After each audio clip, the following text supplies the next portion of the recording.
ये कभी नहीं आता किसी के कि सॉल्यूशन क्या होना चाहिए, पहले दिमाग में वही यही आता है मोटिवेशनल कोट के साथ। देखो हर किसी समस्या का निवारण ना उस समस्या में ही होता है, हमें बस देखने की जरूरत होती है। इस मैसेज को आप लोग अगर रीड करेंगे तो ये समझ में आ जाएगा। आई कांट डू इट में ही लिखा हुआ है आई कैन डू इट। तो हमेशा मैं यही बात कहूंगा कि लाइफ में अगर स्थिति परिस्थिति अभी भी कभी खराब हो तो तसल्ली से थोड़ी देर के लिए सोचिए पहले, ठीक है। ये नहीं है कि उसको देखकर परेशान हो जाइए, परेशान होना चले लाजमी बनता, समस्या है तो भाई हर कोई व्यक्ति परेशान होगा, लेकिन हाँ कभी भी समस्या होती है ना तो पहले दिमाग में ये कभी नहीं आता किसी के कि सॉल्यूशन क्या होना चाहिए, पहले दिमाग में वही यही आता है अरे यार क्या हो गया, ऐसा क्यों हो गया। बट फिर भी थोड़ा सा तसल्ली से सोचिए, समझिए और देखिए कि अब मैं क्या कर सकता हूँ या अब मैं क्या कर सकती हूँ। ये समस्या तो हो चुकी है, अब समस्या का निवारण ही ढूंढ सकते हैं, समस्या से बाहर निकल सकते हैं। तो लाइफ में जो स्थितियां होती हैं वो जब आपके फेवर में नहीं होती तो उस दौरान खुद को परेशान करने की बजाय बेहतर है कि उसका कहीं ना कहीं सॉल्यूशन ढूंढा जाए। ओके, तो इसी पे काम करते हैं। गुड मॉर्निंग, सत श्री अकाल, जय श्री राधे, सभी को प्यारा सलाम। आज यार मेरे साथ एक कांड हो गया, अच्छा खासा पीपीटी पूरी रात तैयार करिए, यू बिलीव नहीं करोगे, आधा घंटे में तो मैं पूरी पीपीटी बनाऊंगा नहीं, न्यूज देखना एक एक, सब कुछ मेरा प्रिपेयर्ड है, सब कुछ।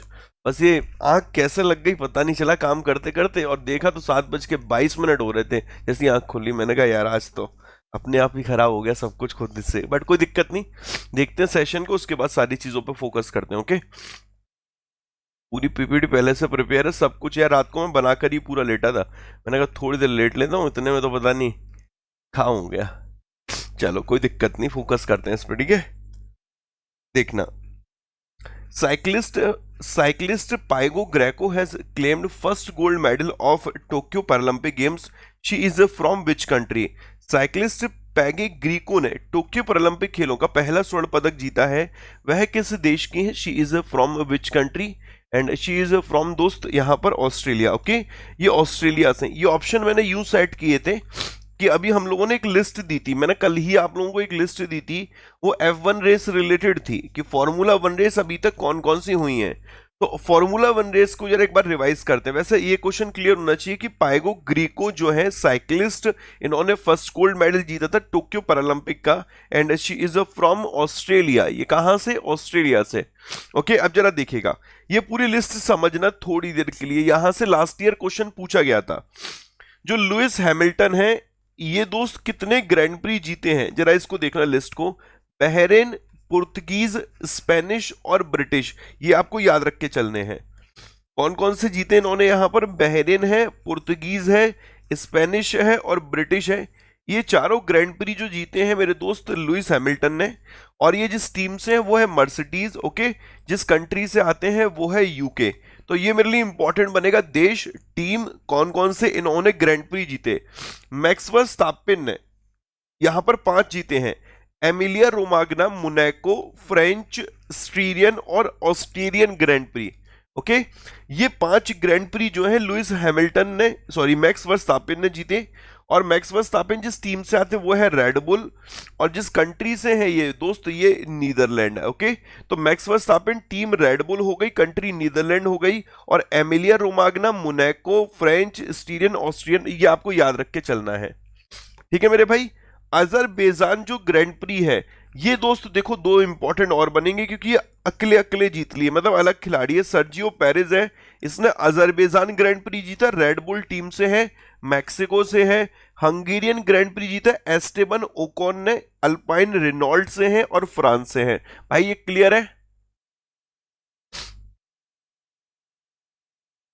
ये समझो, यहां से एक क्वेश्चन आपको देखने को मिलेगा, इस लिस्ट को पकड़ लेना, लास्ट ईयर क्वेश्चन पूछे गए थे यहां से, इस स्पोर्ट से पूछे गए थे। ओके, नेक्स्ट अगला सवाल, who has been appointed as a director general of country largest border guarding force BSF. तो देश के सबसे बड़े सीमा सुरक्षा बल बीएसएफ के महानिदेशक के रूप में किसे नियुक्त किया गया है? तो बीएसएफ का महानिदेशक किनको बनाया गया मेरे भाई? पंकज कुमार सिंह को। पंकज कुमार सिंह को बीएसएफ का महानिदेशक बनाया गया, बीएसएफ के डायरेक्टर जनरल बनाए गए हैं। ओके, और दोस्त इसके अलावा जरा देखिएगा, जैसा हम लोग ऑप्शन सेट करे हैं, एनके सिंह, अपूर्व चंद्र, पीआर श्रीजेश, महेंद्र सिंह धोनी, तो मैंने पिछले से पिछले हफ्ते 2 हफ्ते जो रहे हैं ना इस अगस्त के, उनकी अपॉइंटमेंट की लिस्ट आपको दी है आज, ठीक है। जरा देखना, महेंद्र सिंह धोनी को कावेरी ग्रुप ऑफ हॉस्पिटल का ब्रांड एम्बेसडर बनाया गया। पीआर सीरीजेस को ब्रांड एम्बेसडर बनाया गया। एडवेंचर टूरिज्म जो केरल में है उसका। अपूर्व चंद्र को इंफॉर्मेशन ब्रॉडकास्टिंग सेक्रेटरी बनाया गया। एनके सिंह को प्रेसिडेंट बनाया गया है इंस्टीट्यूट ऑफ इकोनॉमिक ग्रोथ का। Institute of economic growth society, इसके नए प्रेसिडेंट बने NK Singh. Apurva Chandra information broadcasting secretary. PR Sreejesh brand ambassador of adventure tourism in Kerala. Mahendra Singh Dhoni Kauvery group of hospital के ब्रांड एम्बेसडर। आयुष्मान खुराना को यूनिसेफ इंडिया का जो सेलिब्रिटी एडवोकेट है, ओके, यूनिसेफ इंडिया का सेलिब्रिटी एडवोकेट बनाया गया ending violence against children campaign के लिए। तो ending violence against children campaign के लिए सेलिब्रिटी एडवोकेट कौन है? आयुष्मान खुराना। अमिताभ बच्चन इंडिया के first celebrity voice feature Alexa पे आया है, आवाज किसने दिया? अमिताभ बच्चन ने। आलिया भट्ट को सैमसंग इंडिया ने ब्रांड एम्बेसडर बनाया था, उसकी प्रीमियम सीरीज आ रही है Galaxy Z series foldable smartphone की, उसके लिए ब्रांड एम्बेसडर है। और टीएम भासिन को चेयरमैन बनाया गया है advisory board for banking and financial fraud का, ओके। ये लिस्ट बेटा पूरी की पूरी पकड़ लो, अभी अगला वाला और एमसीक्यू कराऊंगा उसमें और क्लियर हो जाएगी। नेक्स्ट देखिएगा, who has been appointed new director general of ITBP. ITBP के नए डायरेक्टर जनरल कौन है? भारत तिब्बत सीमा पुलिस के नए महानिदेशक के रूप में किसे नियुक्त किया गया है? तो यहां पर नियुक्त किया गया है संजय अरोड़ा को, ओके। संजय अरोड़ा आईटीबीपी के नए डायरेक्टर जनरल बने। अब बाकी के जरा ऑप्शन देखिएगा, राकेश कुमार सिंह भदौरिया, सुधीर कुमार सक्सेना, सामंत गोयल और अरविंद कुमार। सामंत गोयल और अरविंद कुमार इंटेलिजेंस ब्यूरो के जो डायरेक्टर हैं, हेड हैं अरविंद कुमार हैं। रॉ के जो हेड है मेरे भाई रिसर्च एंड एनालिसिस विंग के, ये सेक्रेटरी सामंत गोयल। तो सामंत गोयल एक तो रॉ के हेड हो गए और अरविंद कुमार मेरे भाई ये आईबी के हेड हो गए, अभी इनका हाल फिलहाल कार्यकाल बढ़ाया गया था। और ये जो सीआईएसएफ है, सेंट्रल इंडस्ट्रियल सिक्योरिटी फोर्स, इसके डायरेक्टर जनरल है सुधीर कुमार सक्सेना, एसएस सक्सेना। बीआरओ के नए बन गए, बीआरओ के राजीव चौधरी, बीएसएफ के पंकज कुमार सिंह, आईटीबीपी के संजय अरोड़ा, यही हम लोगों ने दो अभी बैक टू बैक पढ़े हैं, पंकज कुमार सिंह और संजय अरोड़ा। एनएसजी के एमए गणपति, सीबीआई के सुबोध कुमार जायसवाल, सीआरपीएफ के कुलदीप सिंह, ओके। और बाकी इंडियन नेवी के, आर्मी के और एयरफोर्स के आपके सामने हैं। बेटा ना बोलो प्लीज, ठीक है my dear aspirant, I hope आपके क्लियर होगा, ठीक है। चलो नेक्स्ट आगे बढ़ते हैं। Who has been appointed as a joint secretary in ministry of cooperation. मेरे दोस्तों जरा ध्यान से सुनिएगा, किसको सहकारिता मंत्रालय में संयुक्त सचिव के रूप में नियुक्त किया गया है? आज मैं खुद से बड़ा निराश फील कर रहा हूं। मैंने कहा यार बिलीव नहीं करो, कल रात को जब मैं बैठा, मैं सेशन पूरा तैयार कर रहा था, सुबह हो गया, मैंने कहा यार चलिए ठीक है, सेशन मैंने मतलब पीपीटी इतनी शानदार बनाई थी, कंटेंट मैंने इतना बढ़िया सेट किया, मैंने कहा आज तो बच्चे और खुश हो जाएंगे, आज 5200 नहीं आज 6000 टच हो जाएंगे। लेकिन आप सोचते हैं ना, वो कभी होता ही नहीं है। अभी न्यूज पे आ रहा हूँ, बस दो तीन सवाल और फिर देखना। तो यहां पर जरा देखिए, मिनिस्ट्री ऑफ कोऑपरेशन में ज्वाइंट सेक्रेटरी किनको बनाया गया? दोस्त अभय कुमार सिंह को, ये हम लोगों ने कल पढ़ा था, अभय कुमार सिंह को ज्वाइंट सेक्रेटरी बनाया गया, ठीक है दोस्तों। अब जरा देखना, थॉमस डैनरबी, वंदना कटारिया, मीराबाई चानू और प्रियंका चोपड़ा, ठीक है, इन चारों को अभी क्या क्या बनाया गया? थॉमस डैनरबी जो है ये ना इंडियन वीमेंस नेशनल टीम के कोच बनाए गए हैं, ओके। वंदना कटारिया को ब्रांड एम्बेसडर बनाया उत्तराखंड ने। प्रियंका चोपड़ा को जियो मामी फिल्म फेस्टिवल का चेयरपर्सन बनाया गया। मीराबाई चानू को एम्बे इंडिया का ब्रांड एम्बेसडर बनाया गया। नकुल चोपड़ा को सीईओ बनाया है बार्क इंडिया का सीईओ यहां पर नकुल चोपड़ा को बनाया गया है, ठीक है। शांति लाल जैन को एमडी एंड सीईओ बनाया गया इंडियन बैंक का। और एयू स्मॉल फाइनेंस बैंक के ब्रांड एम्बेसडर का नाम है आमिर खान और कियारा आडवाणी, ठीक है, आमिर खान और कियारा आडवाणी। तो ये जितने भी अपॉइंटमेंट हैं आप लोगों ने 3 ऑप्शन में देख लिए होंगे। इंडिया का जो एक इवैक्यूएशन मिशन है, जैसे हम लोगों ने देखा है कि अफगानिस्तान से भारत जो अपने भारतीय नागरिक हैं और भी जो नागरिक हैं उनको यहां पर लेकर आ रहा है, तो इसके लिए जो मिशन लॉन्च किया गया उसको कोड नेम दिया गया ऑपरेशन देवी शक्ति। ऑपरेशन देवी शक्ति। ओके, तो इंडिया का जो इवैक्यूएशन मिशन है to evacuate its citizen from Afghanistan named operation Devi Shakti. बस आपको यह नाम याद रखना है कि जो अफगानिस्तान से हम लोग अपने नागरिकों को वापस लेकर आ रहे हैं, वो उसके लिए जो मिशन लॉन्च किया गया है, उस मिशन का नाम क्या है? उस मिशन का नाम है ऑपरेशन देवी शक्ति। ठीक है, बढ़ते हैं आज के मोटिवेशनल कोट की तरफ। बड़ा शानदार कोट लिखा है, create a vision that makes you वांना jump out of bed in the morning. Okay, मतलब ये इसको ना इस तरीके से मत लेना कि प्रेशर वाले मोड में, पर यहाँ पर लिखा है create a vision that makes you वांना jump out of bed in the morning. मतलब जैसा क्या होता है कि ना, सुबह की नींद हर किसी को बहुत प्यारी होती है, अपार्ट फ्रॉम मी। ओके, मेरे लिए तो यहाँ पर सुबह की नींद ही नहीं है। ठीक है, वो सुबह का वक्त मुझे बहुत ही रेयर याद आता है कि हाँ, वो सुबह 7 के 8 या 9 या 10 बजे की नींद कब ली होगी। ठीक है, बहुत मतलब वो पुराने समय की बात हुआ करती थी। तो ये जो नींद होती है ना सुबह की, ये सबको बहुत प्यारी होती है। और जब आपकी कोई प्यारी चीज, मतलब आप चाह रहे हो, मतलब प्यारी चीज से मतलब अदरवाइज मत लेना, कोई जब प्यारी चीज होती है ना, तो आप उसका, जब किसी चीज से आपका लगाव होता है तो उससे दूर होना बड़ा मुश्किल होता है।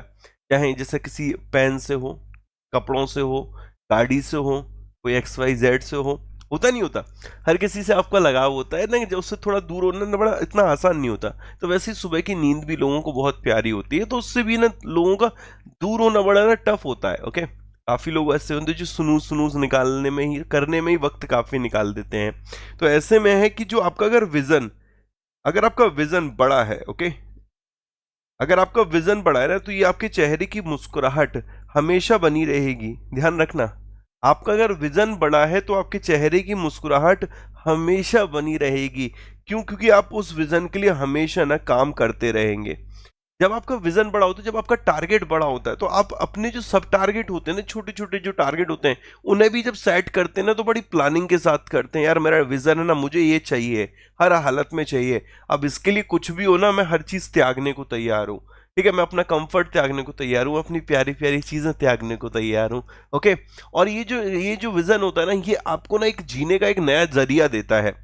ओके, और जब इस तरीके की आप अपनी लाइफ स्टाइल क्रिएट करते हो कि आपका विजन आपका जीने का एक जरिया है। ठीक है, आपका विजन आपका एक कहीं ना कहीं आपकी लाइफ का एक पार्ट है। अगर वो नहीं, आप उसके बारे में नहीं कुछ कर रहे हैं, तो आपको हर दिन अपना अधूरा लगना चाहिए। और अगर अधूरा लग रहा है तो डेफिनेटली बता रहा हूं मेरे दोस्त, बहुत सही ट्रैक पर हो, बहुत सही ट्रैक पर हो। तो इस तरीके की ना कुछ क्रिएटिविटी करो लाइफ में, कुछ ना कुछ लाइफ में क्रिएट करो कि आपको लगे कि आपका विजन क्या है। पहले तो आपका जो विजन है, उस विजन के लिए कुछ ना कुछ एफर्ट करो, सारे एफर्ट करो यार, कुछ ना कुछ क्यों, सारे एफर्ट पुट कर दो। फिर देखो रिजल्ट, देखो एक दिन में नहीं कोई आता, एक दिन में नहीं आएगा, लेकिन हाँ, जो सब टारगेट बनाए ना, उनसे देखो रिजल्ट आ रहा है नहीं आ रहा, जब उससे रिजल्ट आएगा ना, नेक्स्ट से देखना आप और बेहतर करोगे।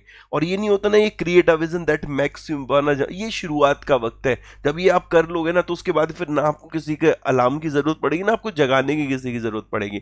ओके, तो गुड मॉर्निंग, सत श्री अकाल, जय श्री राधे, सभी को मेरा प्यारा सलाम। Militaries of China, Pakistan, Mongolia, Thailand. अभी जो चाइना है, पाकिस्तान है, मंगोलिया है, थाईलैंड है, इनकी मिलिट्रीज ने एक एक्सरसाइज करनी है, मल्टीनेशनल पीस कीपिंग एक्सरसाइज ही रहने वाली है। ये जो एक्सरसाइज होगी, ये हेनन प्रोविंस में रहेगी। क्लियर हो गया भाई, 4 देश क्लियर हो गए, वेन्यू क्लियर हो गया। अब सवाल यह है कि इस एक्सरसाइज का नेम क्या है दोस्त? Shared destiny. ओके, एक्सरसाइज का नेम है शेयर्ड डेस्टिनी। अब जरा बाकी के ऑप्शन देखना, बाकी के ऑप्शन में आपको समझ में आएगा कि ये दोनों जो एक्सरसाइज हैं, एक सेकंड, ये वाली नहीं, डिफेंडर यूरोप, ये जो एक्सरसाइज है डिफेंडर यूरोप, ये नाटो की एक्सरसाइज है, नॉर्थ अटलांटिक ट्रीटी ऑर्गेनाइजेशन की। ओके, और ये कहां पर हुई थी सर? अल्बेनिया में। ये एक्सरसाइज मेरे दोस्त अल्बेनिया में हुई थी। दूसरी स्टेड फास्ट डिफेंडर है, ये भी नाटो की एक्सरसाइज है, नॉर्थ अटलांटिक ट्रीटी ऑर्गेनाइजेशन की। डिफेंडर यूरोप और स्टेड फास्ट डिफेंडर, और जो स्टेड फास्ट डिफेंडर है, ये कहां पर एंड हुई थी? तो दोस्त ये रोमानिया में एंड हुई थी, रोमानिया में।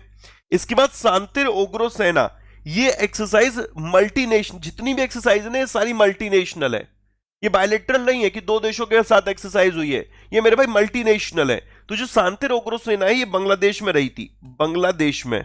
ओके, और बांग्लादेश में भी कहां पर थी? BBS, बंगबंधु सेना निवास, बंगबंधु सेना निवास में रही थी। और ये डेजर्ट फ्लैग है, ये यूएई में एक्सरसाइज रही थी, इसमें इंडिया ने भी पार्टिसिपेट किया था। अल दाफरा एयरबेस, ओके, अल दाफरा। मेरे दोस्तों सेशन को शेयर कर दीजिएगा एक बार, जो बच्चे थोड़ा जल्दी आया करिए, आप लोग लेट हो जाते हैं, सेशन कब का स्टार्ट हो चुका है, टाइम से आया करिए। 7 बजे एग्जैक्ट हम लोगों ने सेशन स्टार्ट किया था, तो लेट आने का कोई अर्थ नहीं बनता है, try to be punctual, okay. अब जरा ध्यान से समझना, कुछ और बहुत इंपॉर्टेंट बताने जा रहा हूं। यहां पर जरा देखिए कौन कौन से देश आए हैं, जैसे सर थाईलैंड है, ठीक है, मैं जरा कलर चेंज कर लूं, एक सेकेंड। थाईलैंड है, भारत की थाईलैंड के साथ भी एक एक्सरसाइज होती है। इस एक्सरसाइज का नाम क्या है जो भारत की थाईलैंड के साथ होती है? थाईलैंड के साथ, बहुत बढ़िया, मैत्री मेरे दोस्त। एक्सरसाइज का नाम क्या है? मैत्री, ओके, ये थाईलैंड के साथ होती है। चाइना के साथ भारत की एक्सरसाइज होती है, इसका नाम है hand in hand, okay. Exercise का नाम याद रखना मेरे भाई, हैंड इन हैंड। हंस रहे हो, है क्यों? मजाक कर रहा हूं, जोक मारा है मैंने, है जोक मारा है, वो जोक मारा है क्या मैंने? टाइम से आया हूं मैं आज, ठीक है। मंगोलिया के साथ भारत की एक्सरसाइज होती है नॉमेडिक एलिफेंट, नॉमेडिक एलिफेंट। और कंटेंट देखना ना, मजा आ जाए तो मेरे दोस्त बताना फिर तुम लोग। नॉमेडिक एलिफेंट मंगोलिया के साथ है, थाईलैंड के साथ मैत्री हो गई, चाइना के साथ हैंड इन हैंड एक्सरसाइज हो गई। अच्छा, यूएई के साथ भारत की कौन कौन सी एक्सरसाइज होती है? यूएई, यूएई के साथ भारत की सर Desert Flag, Desert Flag, okay. और एक एक्सरसाइज है मेरे दोस्त Gulf Star, Gulf Star, Desert Flag, Gulf Star. Bangladesh के साथ कौन सी एक्सरसाइज होती है? बोंगो सागर, बोंगो सागर और संप्रति। आज मामला पूरा सेट कर लेते हैं, ठीक है। बोंगो सागर, संप्रति। और कोई एक्सरसाइज इसके अलावा जो हम लोगों की यहां पर मेरे दोस्त जो स्किप हो रही हो? एक एक्सरसाइज अभी यूएई के साथ और हुई थी यार, ध्यान आ रहा है? एक एक्सरसाइज अभी और यूएई के साथ हुई है रिसेंट में, उस एक्सरसाइज का नेम क्या है? जरा फटाफट बताइए।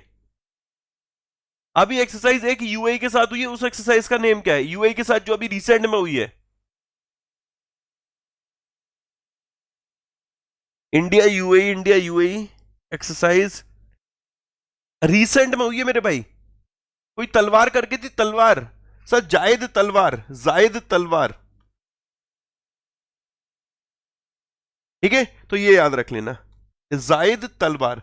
अब ये रिसेंट में हुई थी कोस्ट ऑफ अबू धाबी में। नेक्स्ट आगे बढ़ते हैं, अगला सवाल। Reserve bank of India has appointed whom as its executive director. RBI ने अभी अपना एग्जीक्यूटिव डायरेक्टर किनको बनाया है? रिजर्व बैंक ऑफ इंडिया ने अपना एग्जीक्यूटिव डायरेक्टर अभी किनको बनाया है मेरे भाई? तो आंसर बनता है ऑप्शन नंबर 1, अजय कुमार को। अजय कुमार को रिजर्व बैंक ऑफ इंडिया ने अपना अभी एग्जीक्यूटिव डायरेक्टर बनाया। मुख्तार अब्बास नकवी, नुपुर चतुर्वेदी, शेर बहादुर दूबा और अमिताभ कांत, ये क्या बने हैं? सर ये तो नेपाल के पीएम लग रहे हैं मेरे को, हाँ वही है मेरे भाई, ठीक है। और ये नीति आयोग के सीईओ लग रहे हैं, हाँ भाई वही है, ये नीति आयोग के सीईओ। नुपुर चतुर्वेदी एनआई, ये national payment corporation of India की एक सब्सिडरी है एनबीबीएल, उसकी कुछ हेड बनी है। और ये राज्यसभा के डिप्टी लीडर बने हैं मेरे दोस्त मुख्तार अब्बास नकवी। जरा देखना, लिस्ट है पूरी की पूरी, ध्यान से समझिए। अमिताभ कांत को मेरे दोस्तों सीईओ बनाया गया नीति आयोग का। शेर बहादुर दूबा को नेपाल का प्राइम मिनिस्टर बनाया गया। नुपुर चतुर्वेदी को भारत बिल पेमेंट सिस्टम, या यू कहें एनबीबीएल, असल में एनपीसीआई की एक सब्सिडरी है, NPCI, N for NPCI, Bharat bill payment limited, okay. तो भारत तो पूरा क्या बन गया? एनबीबीएल। तो NPCI Bharat bill pay limited की जो सीईओ बनी है ये नुपुर चतुर्वेदी है। और deputy leader of house in Rajya Sabha, ठीक है। तो हाउस ऑफ राज्यसभा के डेप्यूटी लीडर कौन बने? मुख्तार अब्बास नकवी। आशा करता हूं मेरे दोस्तों चारों ऑप्शन सेट होंगे आपके ये वाले, ओके। अगला देखिएगा, next. Reserve bank of India has approved appointment of whom as a CEO of HSBC India. तो एचएसबीसी इंडिया के सीईओ के तौर पर किनको अपॉइंट किया गया है? एचएसबीसी, एनआईपीएल के हेड कौन थे? रितेश शुक्ला, एनआईपीएल के हेड थे रितेश शुक्ला, ओके। चतुर्वेदी जी मेरे दोस्त एनबीबीएल की हैं और शुक्ला जी एनआईपीएल के थे, ओके। यहां पर आंसर बनता है हितेंद्र दवे। इनको दोस्त एचएसबीसी इंडिया का चीफ एग्जीक्यूटिव ऑफिसर बनाया गया। अब जरा बाकी के देखिए, राकेश अस्थाना, अब्दुल्ला साहिद, बसवराज एस बोमई और नासिर कमल, ये क्या बने हैं?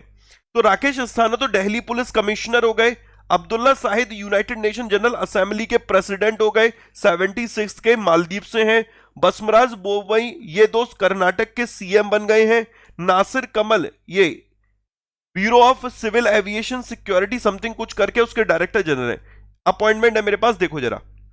Rakesh Asthana Delhi police commissioner, Delhi police commissioner, Abdullah Shahid को जो कि मालदीव्स के विदेश मंत्री हैं, इनको प्रेसिडेंसी दी गई है 76 सेशन की यूनाइटेड नेशन जनरल असेंबली की, यूनाइटेड नेशन जनरल असेंबली की 76 सेशन की presidency. New chief minister of Karnataka Basavaraj S Bommai, okay, और director general of bureau of civil aviation मेरे दोस्त नासिर कमल बने हैं। तो अभी तक हम लोगों ने कितने क्वेश्चन देख लिए? 6 सवाल देख लिए, कम से कम 30 पढ़ चुके होंगे इनसे रिलेटेड। ओके, आज तुम्हें लिखना कम पड़ेगा, बस सुनते चलो पढ़ते चलो। पंजाब नेशनल बैंक के एमडी एंड सीईओ कौन बने हैं? Who is MD and CEO of Punjab national bank? इनका कार्यकाल बढ़ा दिया गया है मेरे दोस्त। तो दोस्त ये है S Mallikarjun Rao, S S Mallikarjun Rao. Okay, इनको पंजाब नेशनल बैंक का एमडी एंड सीईओ बनाया गया। अब जरा बाकी देखिए, थावरचंद गहलोत, मंगूभाई छगनभाई पटेल, हरिबाबू कंबनपति एंड राजेंद्र विश्वनाथ अर्लेकर। अब ये रिसेंट में किसी स्टेट के गवर्नर बने ना, किन्हीं स्टेट के गवर्नर बने, जरा देखिएगा। थावरचंद गहलोत कर्नाटक, थावरचंद गहलोत कर्नाटक गवर्नर, पटेल को उठाओ पटेल को बिठाओ, मंगूभाई पटेल मध्य प्रदेश, ओके, हरिबाबू कंबमपति दोस्त मिजोरम एंड राजेंद्र अर्लेकर हिमाचल प्रदेश। ये डेफिनेटली एग्जाम का क्वेश्चन बनना है ये वाला, इसको पकड़ के चलिएगा मेरे दोस्त।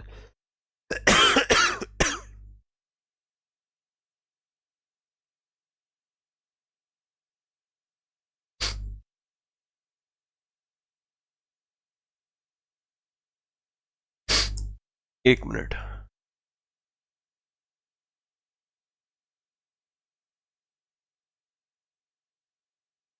चलो। कर्नाटक के गवर्नर थावरचंद गहलोत, मध्य प्रदेश के मंगूभाई पटेल, हरिबाबू कंबमपति मिजोरम के, राजेंद्र विश्वनाथ अर्लेकर हिमाचल प्रदेश के। अगला सवाल देखना, who is MD and CEO of UCO bank? UCO bank के एमडी एंड सीईओ कौन है? तो भाई आंसर बनता है अतुल कुमार गोयल। अतुल कुमार गोयल को यूको बैंक का एमडी एंड सीईओ बनाया गया है। ठीक है, अब जरा बाकी के ऑप्शन देखना, पीएस श्रीधरन पिल्लई, ठीक है, कहां पर पार्टी करने भेज दिए? गोवा में।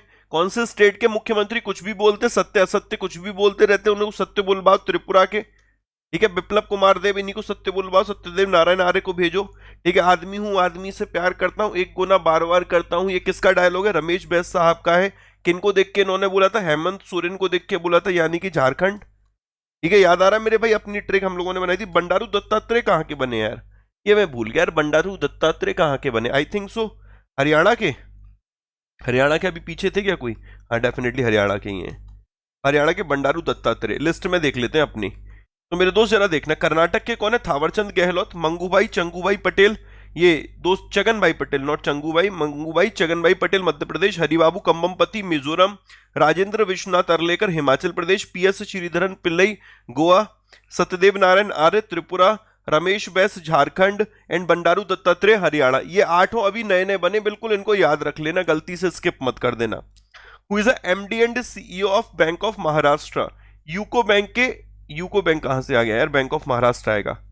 बैंक ऑफ महाराष्ट्र के सीईओ कौन बने? हिंदी में चेंज कर दूंगा, बैंक ऑफ महाराष्ट्र के एमडी एंड सीईओ कौन है? तो दोस्त ये A S Rajeev. Okay, A S Rajeev, ये नाम याद रखना है।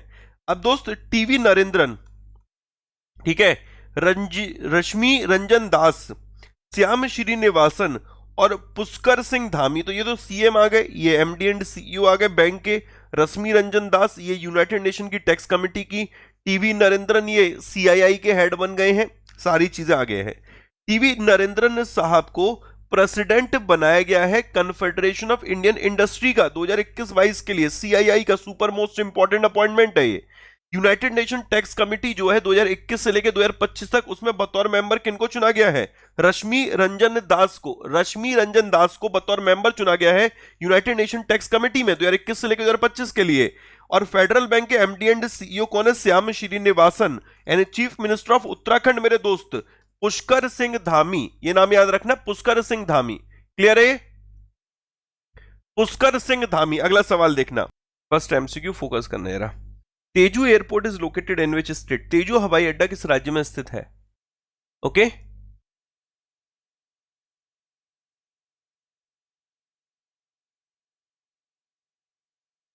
फटाफट बताइए मेरे भाई कि तेजू हवाई अड्डा किस राज्य में स्थित? अभी न्यूज में रहा था ये, तो it is in Arunachal Pradesh. ये आपका अरुणाचल प्रदेश में है। बाकी के जरा ऑप्शन देखते हैं। अभी ये असम का गुवाहाटी भी न्यूज में चल रहा है। लोकप्रिय गोपीनाथ बोरदोलाई इंटरनेशनल एयरपोर्ट, ये आपका असम के गुवाहाटी में है। रूपसी एयरपोर्ट भी आपका असम में है। दोनों ही इंपॉर्टेंट है। आंध्र प्रदेश में ये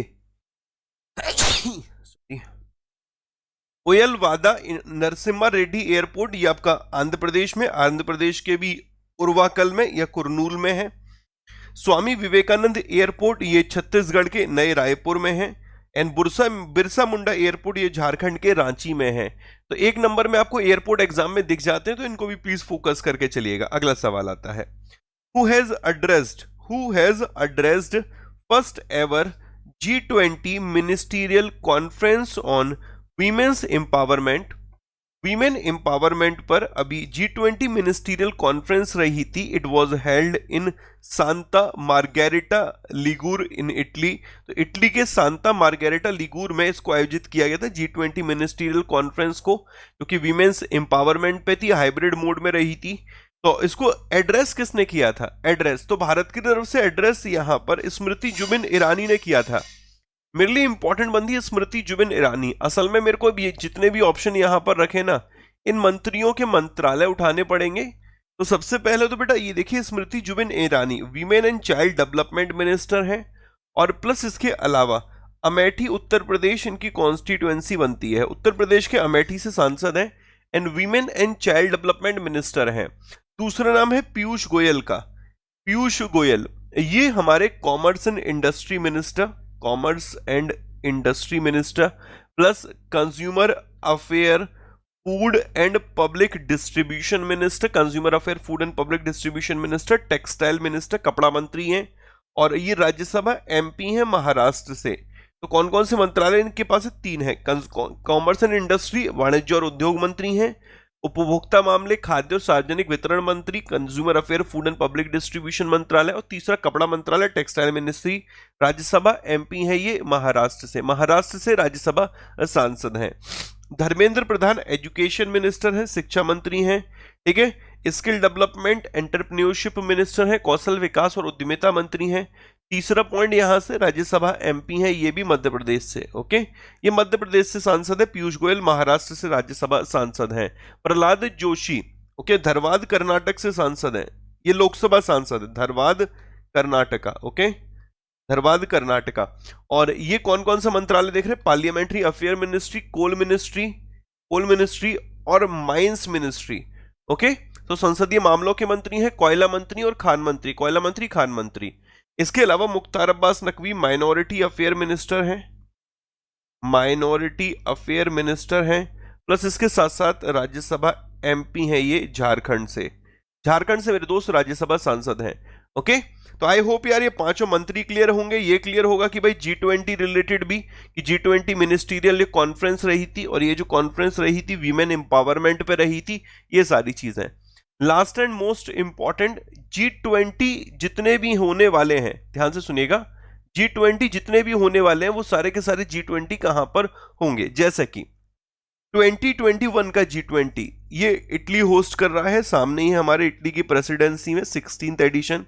ठीक है, 2022 वाला जो है इसे इंडोनेशिया होस्ट करेगा, 17th एडिशन। 23rd वाला इसे अपना प्यारा भारत होस्ट करेगा, it will be 18th edition. Okay, and 24 वाला it will be hosted by Brazil and it will be 19th edition. तो 21 वाला इटली, 22 वाला इंडोनेशिया, 23 वाला इंडिया, 24 वाला ये ईयर है ब्राजील होस्ट करेगा। नेक्स्ट सवाल, who has been appointed next ambassador of India to Germany. Germany में भारत के अगले राजदूत के रूप में किसे नियुक्त किया गया है? तो भारत के जो अगले राजदूत नियुक्त किए गए हैं जर्मनी, मतलब जर्मनी में, तो वो है Harish Parvathaneni. Okay, Harish Parvathaneni, इनको नेक्स्ट एम्बेसडर बनाया गया है इंडिया टू जर्मनी। अब वी रघुनंदन, प्रतिमा मूर्ति, SD सिबुलाल और कर्नम मल्लेश्वरी, ये भी अभी न्यूज में रहे थे। क्यों न्यूज में रहे थे, एक बार ये देखते हैं। कर्नम मल्लेश्वरी को फर्स्ट वाइस चांसलर बनाया गया दिल्ली स्पोर्ट्स यूनिवर्सिटी का। SD सिबुलाल को असल में जो मिशन कर्म योगी है उसके तहत मेजर ब्यूरोक्रेटिक रिफॉर्म लाने के लिए एक टास्क फोर्स बनाई गई, और उस टास्क फोर्स, उस कमेटी, उस पैनल के हेड है SD Shibulal. National institute of mental health and neuro sciences, इसकी डायरेक्टर कौन बने हैं? प्रतिमा मूर्ति। और TRAI telecom regulatory authority of India, telecom regulatory authority of India, इसके सेक्रेटरी कौन बने? वी रघुनंदन। वी रघुनंदन। आशा करता हूं मेरे दोस्त यहां तक सारे सवाल आपके क्लियर होंगे। ओके, तो ये एमसीक्यू बेटा न्यू एमसीक्यू है, ये सारे के सारे न्यू एमसीक्यू हैं। ओके, तो देखो मंडे को वैसे हमारे पास एमसीक्यू इसलिए नहीं होते क्योंकि मैं पहले करा चुका होता हूँ सारे के सारे, बट एक दिन एक बच्चे ने कमेंट किया, यार तुम बहुत ना काम चोर हो, ठीक है, तुम्हें काम करना अच्छे से होता नहीं है, इसलिए तुम मंडे को एमसीक्यू लेकर नहीं आते हो। तो मैंने कहा चलो ठीक है, न्यूज 25 की जगह हम लोग 18 न्यूज पढ़ लेंगे, बाकी 7 हम एमसीक्यू में पढ़ लेंगे, उनको तसल्ली भी मिल जाएगी, एमसीक्यू करा दी, उनका रिवीजन भी हो जाएगा, और मेरा तो न्यूज तो कंप्लीट होना ही है। ठीक है, तो इसलिए बेटा मैं यहां पर एमसीक्यू ले आया हूं जो खुद में एक न्यूज भी है। ओके, चलो नेक्स्ट आगे बढ़ते हैं, अगला देखते हैं। International day against nuclear test is observe on which day. तो परमाणु परीक्षण के खिलाफ जो अंतर्राष्ट्रीय दिवस है, परमाणु परीक्षण के खिलाफ जो अंतर्राष्ट्रीय दिवस है, प्रत्येक वर्ष इस दिन को हम लोग कब ऑब्जर्व करते हैं? ठीक है, तो ये दोस्त ये भी दिन खुद में नया है, हम लोगों ने पहली दफा पढ़ रहे हैं इसको, तो यहां पर हम लोगों के लिए इंपॉर्टेंट बनता है ये डे। तो प्रत्येक वर्ष इस डे को हम लोग कब मनाते हैं? 29 अगस्त को। ओके, 29 अगस्त को, 29 अगस्त को international day against nuclear test प्रत्येक वर्ष ऑब्जर्व किया जाता है। ठीक है, चलो कोई दिक्कत नहीं। कौन बोला गुरुजी? अरे बच्चे हैं, नादान हैं, ठीक है, तो नादान बच्चे बोल जाते, कहीं का गुस्सा कहीं उतार देते। ऐसा है ना, रात में फोन वोन पे बात करके सोते होंगे गुस्से में, अब सुबह उठते होंगे, अब सुबह वो सोचते होंगे चलो ठीक है एक ही इंसान है, ये तो हमारी सुनता है, ठीक है, अब वो भी ना सुना उस दिन तो फिर वो गुस्सा हो जाते होंगे, तो इस चक्कर में उन्होंने कह दिया होगा, तो कोई दिक्कत नहीं है यार, सब नादान है। अब जरा ध्यान से देखो, एक बार रिवीजन करते, 1 अगस्त को कौन सा डे रहता है? 1 अगस्त को, तो 1 अगस्त को था national Muslim women right day. Okay, national Muslim या मुस्लिम वीमेन राइट डे, ये ज्यादा बढ़िया है। ठीक है, मुस्लिम वीमेन राइट डे, ये आपका 1 अगस्त को हो गया। फिर भाई 6 अगस्त को कौन सा डे हो गया? Sir Hiroshima day, Hiroshima day. Okay, और इसी दिन आता है ट्राइफाइड का फाउंडेशन डे, ट्राइफाइड का फाउंडेशन डे भी मेरे भाई इसी दिन आता है। ठीक है, तो 1 अगस्त को क्लियर हो गया, 6 अगस्त को क्लियर हो गया, 7 अगस्त को आता है national handloom day, national handloom day, handloom day,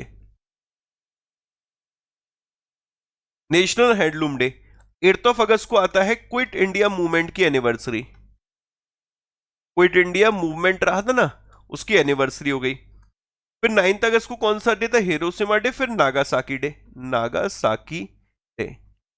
okay, Nagasaki day कब हो गया आपका? 9 अगस्त को गया। और 9 अगस्त को एक और डे आता है वर्ल्ड ट्राइबल डे, जिसको international day for indigenous people बोलते हैं, वर्ल्ड ट्राइबल डे।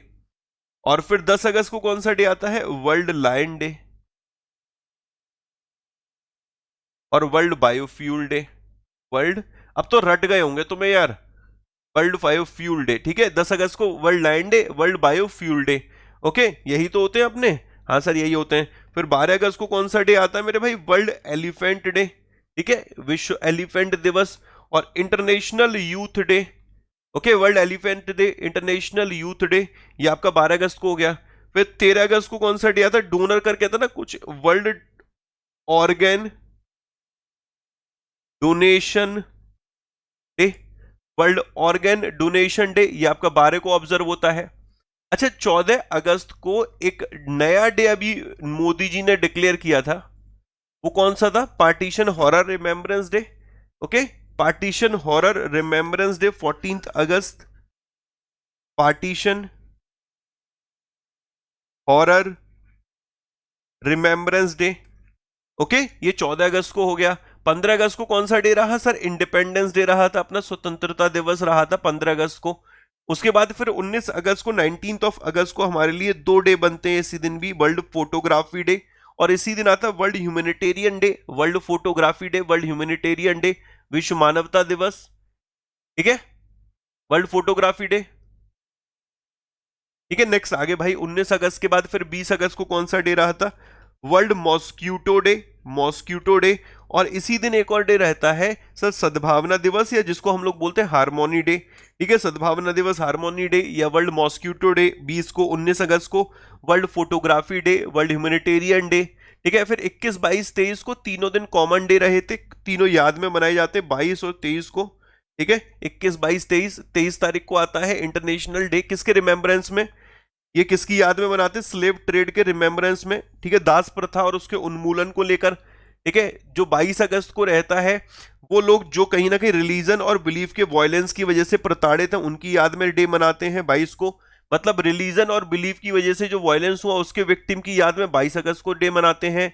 और स्लेव ट्रेड और उसके अबॉलिशन की याद में 23 अगस्त को डे मनाते हैं।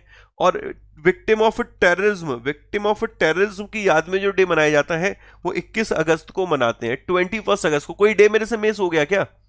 26 को वर्ल्ड वीमेन इक्वलिटी डे आता है, जहां तक मुझे याद आ रहा है, मैं भूल रहा हूं, मेरे को एक बार कंफर्म और कर देना। 7 अगस्त को एक और डे रह गया था, जेवलिन थ्रो डे। ओके चलो डन, जेवलिन थ्रो डे भी हो गया। और कोई स्किप तो नहीं हो गया मेरे से? एक बार बता दो मेरे भाई, अगर स्किप हो गया तो उसे भी मैं ऐड कर देता हूं। ठीक है, नेक्स्ट आगे बढ़ते हैं, अगला देखते हैं, अगला सवाल। Who has authored a book, an invitation to die, an invitation to die, a colonel Acharya mystery. एक बुक है, इसका नाम है an invitation to die, colonel Acharya mystery. ये किसके द्वारा लिखी गई है? तो मेरे भाई ये जो किताब लिखी गई है, ये लिखी है तनुश्री पोद्दार ने। ओके, तनुश्री पोद्दार के द्वारा इस किताब को लिखा गया है, an invitation to die, a colonel Acharya. ठीक है, कर्नल आचार्य मिस्ट्री, तनुश्री पोद्दार के द्वारा। अब जरा बाकी देखना किस किसने कौन कौन सी किताब लिखी है, जो अनुपम खेर भी ऑप्शन में है। तो अनुपम खेर की तो 3 किताबें हैं यहां पर। एक तो है the best thing about is you, your best day is it today, and lesson life taught me unknowingly. तीनों ही इंपॉर्टेंट है हमारे लिए। Lesson life taught me unknowingly, your best day is it today, and the best thing about you is you. Okay, तो ये तीनों इसकी है, अनुपम खेर की। वलेरिया लुइस सेली ने लिखी lost children archive. Shakoor Rather ने लिखी life in the clock tower valley, life in the clock tower valley. And Jhumpa Lahiri की किताब है whereabouts. Okay, whereabouts. तो एक दो बार पढ़ेंगे, एक दो बार पढ़ेंगे, सारी किताबें याद हो जाएंगी। क्लियर? क्लियर है? आज एमसीक्यू कैसे करा रहे हो? Third edition of annual exercise called Gandiv, okay, was launch by national security guard. तो हमारे लिए इंपॉर्टेंट बनता है एनएसजी। ओके, और नेशनल सिक्योरिटी गार्ड जो है, इसने एक एक्सरसाइज अभी कंडक्ट करी है, और उस एक्सरसाइज का नाम है गांडीव। ओके, मेरे लिए इंपॉर्टेंट सिर्फ एक्सरसाइज का नेम बनेगा और एक्सरसाइज का एडिशन बनेगा। ओके, और तीसरा पॉइंट इंपॉर्टेंट बनेगा एनएसजी। इसकी स्थापना कब हुई थी? 22 सितंबर 1986 को, 22 सितंबर 1986 को एनएसजी की स्थापना हुई। नेशनल सिक्योरिटी गार्ड का हेडक्वार्टर कहां पर लोकेटेड है? मैंने मैक्सिमम आपको बताया कि कभी भूल भी जाओ ना, तो फिर तुम नई दिल्ली टिक कर देना, नई दिल्ली से तो आंसर बन ही जाता है। ठीक है, अगर तुक्का ही लगाना हो तो। और जितनी भी है सीआरपीएफ, सीआईएसएफ, ऐसे एमए गणपति, ये ज्यादा टाइम नहीं हुआ, अभी रिसेंट में ही चुने गए। एमए गणपति ये डायरेक्टर जनरल है। तो डीजी कौन है ये क्लियर है। हेडक्वार्टर कहां पर है, कब ये बना था? एनएसजी ने अभी एक्सरसाइज जो करी, इसका नाम गांडीव है, एनुअल एक्सरसाइज है, और इसका ये 3rd एडिशन रहा था। ठीक है, नेक्स्ट अगला। रेड बुल के मैक्स वर्स्टापेन है बेल्जियन ग्रैंड प्री 2020। तो शॉर्टेस्ट ये F1 रेस रही बेल्जियन ग्रैंड प्री 2021। ये किसने जीता है? अगेन मेरे दोस्त मैक्स वर्स्टापेन ने एक और एक्सरसाइज जीत ली, और ये रेड बुल टीम से हैं। एक बार पूरी लिस्ट देखते हैं कि इस साल में कितने अभी तक ग्रैंड प्री हुए हैं। तो दोस्त 4 ग्रैंड प्री तो लुइस हैमिल्टन के नाम पर है। लुइस हैमिल्टन के नाम पर 4 कौन कौन से हैं? बहरेन, पुर्तगीज, स्पेनिश और British. Okay, Bahrain, Portuguese, Spanish और ब्रिटिश, ये लुइस हैमिल्टन के नाम पे हैं। मैक्स वर्स्टैपेन के नाम पर है Emilia Romagna. Okay, Emilia Romagna, Monaco, French, Styrian, Austrian, Austrian और दोस्त एक और यहां पर आ गया बेल्जियन। ठीक है, बेल्जियन ग्रैंड प्री और यहां पर आ गया है। क्लियर है यहां तक?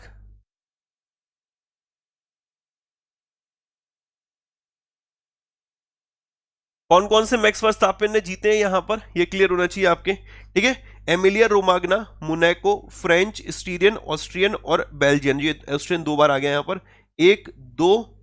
ठीक है, ये बेल्जियन गलत लिख गया यहां पर। ठीक है, ये बेल्जियन की जगह पे, चलो छोड़ो, इस लिस्ट में थोड़ी गड़बड़ हो गई है, इस लिस्ट को मैं कल और बता दूंगा तुम लोगों को। ठीक है, ये बेल्जियन नहीं आएगा क्योंकि बेल्जियन तो भाई ना आज ही यही जीता है, बेल्जियन तो इसी ने जीता है। अभी इतना याद रख लो कि हाँ, इस वाली लिस्ट को भी छोड़ दो। बेल्जियन जो ग्रैंड प्री है वो किसने जीता है? मैक्स वर्स्टैपेन ने जीता है। और ये रेड बुल टीम से है, और कंट्री जो है मेरे भाई ये आपकी नीदरलैंड है। इनकी कंट्री याद रखना, ये नीदरलैंड है। ठीक है, बाकी मैं इस लिस्ट को कल तुम्हें अपडेट करके और दे दूंगा। इसमें इन दोनों में ही कुछ गड़बड़ हो गई, कॉपी कर रहा था मैं ऊपर नीचे, उसी में हुआ ये। चलो छोड़ो इसे, आगे मैं कल दे दूंगा इसकी लिस्ट। नेक्स्ट जरा देखो, इनक्रेडिबल टीजर, ये बहुत इंपॉर्टेंट है। असल में है क्या कि जो यूनेस्को हेरिटेज साइट है इंडिया की, उनका एक कंपाइलेशन, एक वॉल्यूम लॉन्च किया गया है। उनका एक संकलन भी हम लोग इसे कह सकते हैं, और इसका टाइटल एग्जाम में पूछा जा सकता है, incredible treasures. Okay, incredible treasures, मेरे लिए बस ये इंपॉर्टेंट बनेगा, इस पर फोकस करके चलिएगा। ठीक है, ये इनक्रेडिबल ट्रेजर ये किसके द्वारा, मतलब ये है क्या है? तो इनक्रेडिबल ट्रेजर एक वॉल्यूम है यूनेस्को की वर्ल्ड हेरिटेज साइट का। ठीक है भाई, अब जरा ध्यान से सुनिएगा। हम लोगों ने एक शहर अभी पढ़ा था जिसका नाम था धोलावीरा। धोलावीरा, ओके, धोलावीरा। और ये जो धोलावीरा है, इसको यूनेस्को के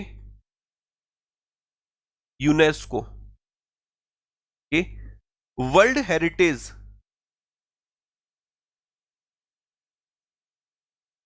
लिस्ट में शामिल किया गया। ओके, जो वर्ल्ड हेरिटेज की लिस्ट है उसमें शामिल किया गया, और ये 40th साइट बन गया है कि जिसको शामिल किया गया है। तो Harappan city Dholavira has been included in UNESCO world heritage city. और इसके साथ ही हम लोग अगर बात करें तो टोटल मिलाकर कितनी हो गई है? 40 हो गई हैं। ये 40th है। और 39th जो है, it is Rudreshwar temple, Kakatiya temple बोलते हैं हम लोग इसे, काकतीय रुद्रेश्वर, काकतीय रुद्रेश्वर बोल लो, या फिर रामप्पा बोल लो, रामप्पा टेम्पल। ये कहां पर है? ये तेलंगाना में। तो ऊपर वाला गुजरात में था, ये तेलंगाना में है, इसको भी अभी शामिल किया गया है। तो ये अपने को याद करके चलना है कि धोलावीरा जो हड़प्पन सिटी है, यूनेस्को वर्ल्ड हेरिटेज साइट में आ गया है तेलंगाना के बाद, तेलंगाना के रामप्पा टेम्पल के बाद, या रुद्रेश्वर टेम्पल के बाद। रुद्रेश्वर टेम्पल 39वां था, और ये जो है ये 40वां बना है। ठीक है, आशा करता हूं मेरे दोस्त यहां तक सारी चीजें क्लियर होंगी। Adidas has appointed Tokyo Olympic silver medalist Mirabai Chanu as a face of its stay in play campaign. अब देखो यार, इसको हम लोग ऐसा भी तो कह सकते हैं कि ब्रांड एम्बेसडर के तौर पर बना लिया है, यूं भी तो कह दो इसको। हाँ सर, यूं भी कह सकते हैं। असल में हुआ क्या है कि अभी हाल फिलहाल कुछ एम्बेसडर बनाए गए, तो उसमें यहां पर एक नाम और जुड़ गया, मीराबाई चानू है। इनको अभी सिल्वर मेडलिस्ट है, टोक्यो ओलंपिक की सिल्वर मेडलिस्ट है, और इन्होंने वेट लिफ्टिंग में भारत के लिए सिल्वर मेडल जीता था। और इनको स्टे इन प्ले जो कैंपेन है एडिडास का, इसका एम्बेसडर बनाया गया। अब जरा सुनना ध्यान से, इनको एम्बे इंडिया ने भी, एम्बे इंडिया, इसने भी अपना ब्रांड एम्बेसडर बनाया था। ठीक है, इस बात को याद रखना है, एम्बे इंडिया इसके ब्रांड एम्बेसडर भी यही बनी है। इसके अलावा और कौन कौन का क्या क्या ब्रांड एम्बेसडर बना है? दीपिका पादुकोण का नाम याद रखना है, दीपिका पादुकोण, इनको ब्रांड एम्बेसडर बनाया गया था ओजीवा ने, और लेवाइस ने ओजीवा ने इनको अपना ब्रांड एम्बेसडर बना रखा। इसके अलावा और कौन कौन सा आपको याद है? जो भी आपको याद आ रहा हो, अन अकेडमी ने बनाया था सचिन तेंदुलकर को अपना ब्रांड एम्बेसडर। अक्षय कुमार को माई लैब डिस्कवरी सॉल्यूशन ने, आप लोग माई लैब याद रख लेना, माई लैब के अक्षय कुमार हो गए। और जो भी याद आ रहा हो आप लोगों को, हाँ sir, AU small finance bank है, AU small finance bank. Aamir Khan बनी है, कियारा आडवाणी बनी है, कियारा आडवाणी, ठीक है, आमिर खान, इनको ब्रांड एम्बेसडर बनाया गया। और मेरे भाई पीआर श्रीजेश, पीआर श्रीजेश, ये बिल्कुल नए नए हैं, इसकी लिस्ट भी देनी पड़ेगी मुझे तुम्हें। केरल का जो एडवेंचर टूरिज्म है, एडवेंचर टूरिज्म, ओके, केरल के एडवेंचर टूरिज्म के अभी ब्रांड एम्बेसडर बनाए गए हैं पीआर श्रीजेश। इसके अलावा महेंद्र सिंह धोनी को होमलैंड का ब्रांड एम्बेसडर बनाया था, होमलैंड। प्लस इसके अलावा एक हॉस्पिटल है कावेरी ग्रुप ऑफ हॉस्पिटल, इसके ब्रांड एम्बेसडर बनाए गए, कावेरी ग्रुप ऑफ हॉस्पिटल के भी ये ब्रांड एम्बेसडर बनाए गए हैं, ठीक है। इसके अलावा और कौन सा आपको याद आ रहा है मेरे भाई? राजकुमार राव को कैशिफाई का ब्रांड एम्बेसडर बनाया गया, राजकुमार राव कैशिफाई, कैशिफाई के ब्रांड एम्बेसडर बने हैं, ठीक है। तो ये चीजें आपको याद करके चलनी है, एक एक नंबर में क्वेश्चन ये बन जाता है। अच्छा, अभी दिल्ली ने भी अपना ब्रांड एम्बेसडर किसको बनाया है? ठीक है, दिल्ली का एक मेंटोर करके एक प्रोग्राम आने वाला है, उसके ब्रांड एम्बेसडर सोनू सूद बने हैं, सोनू सूद, उसके ब्रांड एम्बेसडर बनाए गए हैं। तो ये लिस्ट है ना, इसको यार अपनी तरफ से अपडेट करके चलो, एक नंबर में क्वेश्चन यहां से आ ही जाएगा, ठीक है। Next, para athlete Nishad Kumar won silver medal in high jump event at ongoing Tokyo Olympic. तो देखो, जो टोक्यो ओलंपिक अभी चल रहा है, टोक्यो पैरालंपिक जो चल रहा है, या जो पैरालंपिक कहां पर है? जापान के टोक्यो में है, ये चल रहा है, 16th एडिशन है। और इसमें भारत की तरफ से खुशियों की बौछार हुई है। उसमें सबसे पहला नाम तो एक आया था, हम लोगों ने भवीना पटेल का पढ़ ही लिया था, लेकिन अब यहां पर एक नाम और आ गया, निशाद कुमार का। और निशाद कुमार ने भारत के लिए सिल्वर मेडल जीता है, देखो सिल्वर मेडल है ये। और दूसरा पॉइंट, ये जिस स्पोर्ट्स में जीता एथलीट है, हाई जंप में जीता, ये याद रखना, हाई जंप, ओके, ऊंची कूद हो गया। जिस स्टेट से, वो स्टेट हिमाचल प्रदेश है, ओके। एक एक नंबर के क्वेश्चन है, हिमाचल प्रदेश है। इसके बाद अगला, डिस्कस थ्रोअर, ठीक है, एक जेवलिन थ्रोअर होता है, भाला फेंक, ठीक है, एक शॉर्ट पुट होते हैं जो गोला फेंक, और एक होता है डिस्कस थ्रोअर जो कि चक्का फेंक होता है, ठीक है, एक प्लेट टाइप का होता है। Discus thrower Vinod Kumar clinches bronze medal, इन्होंने भारत के लिए ब्रॉन्ज मेडल जीता है मेंस F52 इवेंट में टोक्यो पैरालंपिक में। इनका स्टेट मेरे को मिला नहीं था, तुम लोग ढूंढ के बताना मेरे को, ये तुम्हारे लिए होमवर्क रहेगा। डिस्कस थ्रोअर विनोद कुमार ने भारत के लिए टोक्यो पैरालंपिक में ब्रॉन्ज मेडल जीता है, तो दूसरा नाम क्लियर हो गया, ओके। तीसरा नाम मेरे दोस्त, इंडिया की जो भवीना पटेल हैं, इन्होंने सिल्वर मेडल जीत लिया। पहले तो ये था गोल्ड भी जीत सकती थी, बट अब ये हार गई थी फाइनल, कोई दिक्कत नहीं मेरे दोस्त। टेबल टेनिस में इन्होंने ये भारत के लिए इतिहास रच दिया, सिल्वर मेडल जीत के, भवीना पटेल, ओके, भवीना पटेल। ये किससे हारी थी ये जरूर याद रख लेना, ये चाइना की यिंग झोउ से, ओके, यिंग झोउ से। तो चाइना की यिंग झोउ है, इन्होंने स्वर्ण पदक जीता चाइना के लिए। और भारत की जो भवीना पटेल है, इन्होंने भारत के लिए सिल्वर मेडल जीता है। तो ये तीनों ही हमारे लिए इंपॉर्टेंट बनेंगे, back to back, back to back, back to back. अच्छा, इसके अलावा और कुछ भी तुम्हें याद आ रहा हो कि सर ये इससे रिलेटेड है? देखो, ओपनिंग सेरेमनी में फ्लैग बियरर कौन थे? टेकचंद थे, जेवलिन थ्रो से संबंधित है, ये आपको याद रख के चलना है, बस इस पर फोकस कर लेना। इसके अलावा और कुछ भी तुम्हें याद आ रहा हो ओलंपिक रिलेटेड? अच्छा, मुझे ये बताओ जरा कि जो ये गेम हो रहे हैं, पैरालंपिक हो रहे हैं, इसका ऑफिशियल मैस्कॉट क्या है? What is the official mascot of Paralympic? फटाफट बताइए।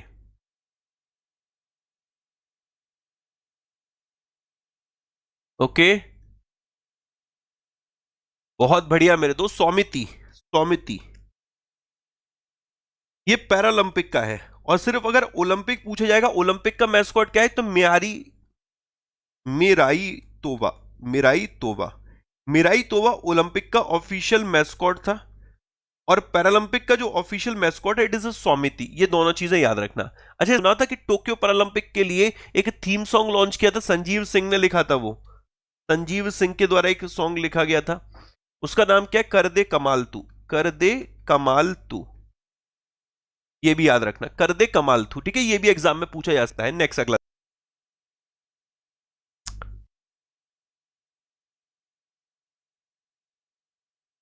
Which state government will launch मेरा काम मेरा मन scheme to help unemployed youth enhance skill? Simple शब्दों में मेरा सवाल यह है कि किस राज्य सरकार ने अभी एक स्कीम लॉन्च करने की योजना बनाई है, एक लॉन्च करने जा रही है। और वो जो स्कीम है स्पेशली जो स्टेट के यूथ है उन सभी का जो स्किल है उसे इनहेंस करने के लिए है। तो ये पंजाब स्टेट गवर्नमेंट ने डिसाइड करा है। अच्छा, पंजाब स्टेट गवर्नमेंट की बात करते हैं ना, तो मेरे भाई इसकी एक और योजना है, इसका नाम है, अभी जो रिसेंटली लॉन्च की गई थी, उड़ान। ओके, उड़ान भी इसी की योजना है। एक राबता कैंपेन रहा था, वो भी पंजाब का राबता कैंपेन, प्लस एक था हर घर पानी, हर घर पानी, हर घर सफाई। ओके, हर घर पानी हर घर सफाई कैंपेन, ये भी इसी का है। प्लस इसके साथ साथ घर घर रोजगार, घर घर रोजगार एंड कारोबार मिशन। ओके, घर घर रोजगार कारोबार मिशन, ये भी इसी का है। प्लस लाल लकीर मिशन, ये भी पंजाब का है। और मेरे भाई धिया धिया दी लोहरी, ओके, धिया दी लोहरी। तो एक लाइन में जरा फ्लो में पढ़िए जितनी भी ये योजना मैंने आपके सामने लिखी है कि कौन कौन सी जो योजना है, कौन कौन सी स्कीम है जो कि आपकी पंजाब की है। तो उड़ान, राबता, हर घर पानी, घर घर सफाई, घर घर रोजगार, कारोबार मिशन, लाल लकीर और धिया दी लोहरी। ओके, धिया दी लोहरी। इसके अलावा और कुछ पंजाब रिलेटेड आपको याद आ रहा हो कि सर पंजाब ने अभी हाल फिलहाल इस योजना को भी लॉन्च किया, तो वो भी कमेंट बॉक्स में शेयर करते चलिए, उसको भी मैं लिख दे रहा हूं कि भाई कोई फलानी कोई योजना रही है पंजाब ने लॉन्च करी है। बट इसके अलावा जितने भी स्टेट है जरा उनको भी उठा लेते हैं। लद्दाख की भी एक अभी योजना रही थी, योन टैब स्कीम, योन टैब स्कीम। ओके, ये लद्दाख की हो गई, ये पंजाब की हो गई। फिर ये केरल की बात करते हैं तो one school one IAS, one school one IAS. Okay, इसी के साथ स्मार्ट किचन योजना, स्मार्ट किचन। ओके, नेक्स्ट मेरे दोस्त इसी में था नॉलेज मिशन, नॉलेज मिशन। तो केरल क्लियर हो गया, पंजाब क्लियर हो गया, लद्दाख क्लियर हो गया। ओके, हरियाणा पे आ जाते हैं। हरियाणा की कौन कौन सी योजना, हरियाणा भी यार बतेरी योजनाएं लॉन्च करी हैं। हरिहर योजना, हरिहर योजना, हरिहर। इसके साथ साथ थी एक संजीवनी परियोजना, संजीवनी परियोजना।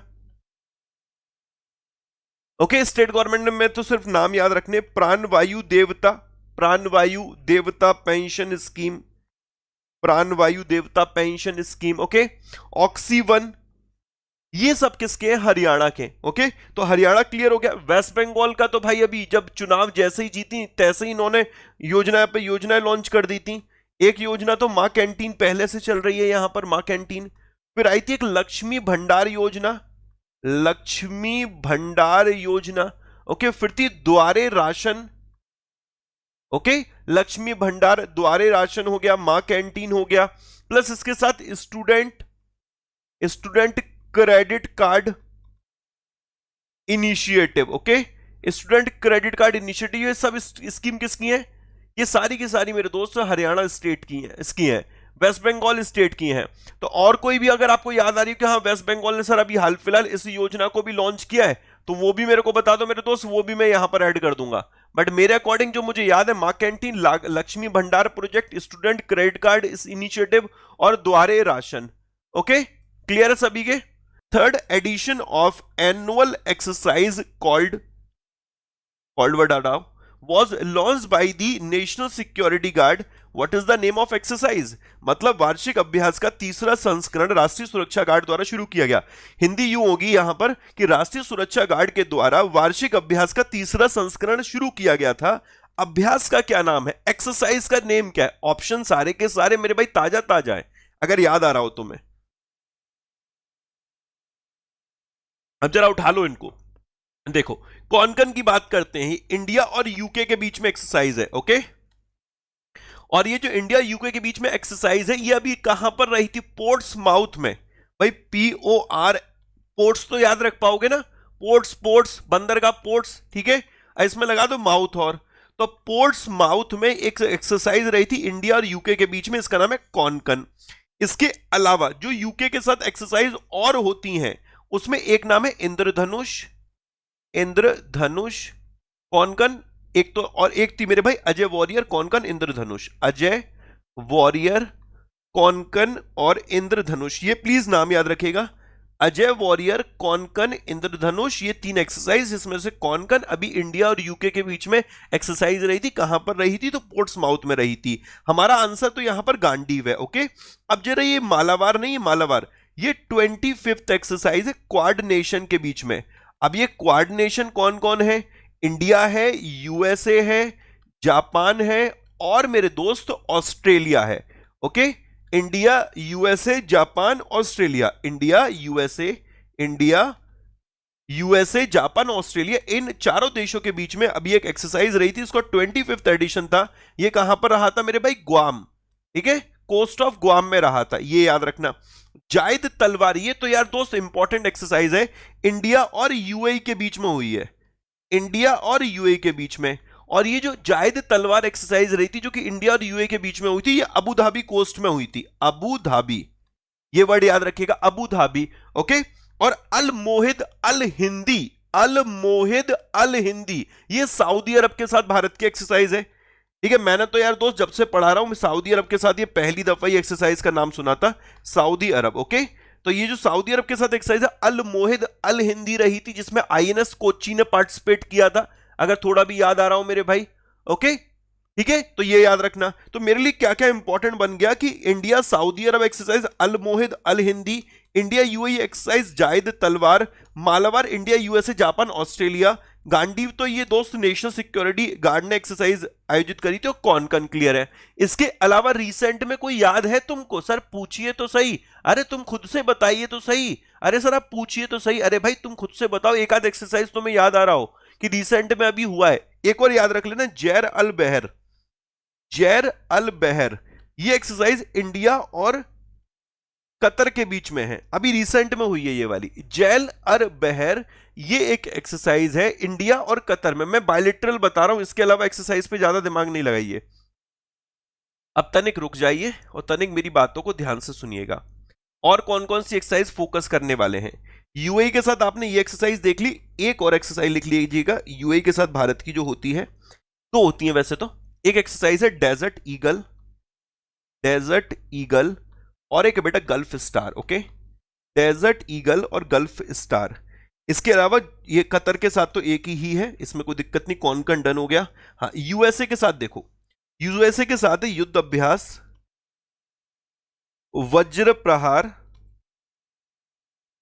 कोप इंडिया और टाइगर त्रंप। ठीक है, ये आपको एक्सरसाइज के नेम याद रखने हैं। ठीक है, वज्र प्रहार, युद्ध अभ्यास, वज्र प्रहार, कोप इंडिया, टाइगर त्रंप, ये एक्सरसाइज हो गई।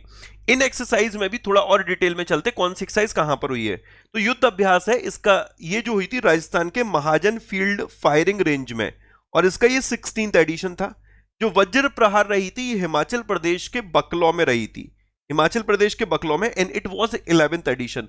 तो यूएस क्लियर हो गया, ऑस्ट्रेलिया क्लियर है, जापान के साथ सिन्यू मैत्री धर्म गार्जियन सहयोग काइजन, सिन्यू मैत्री धर्म गार्जियन सहयोग kaizen.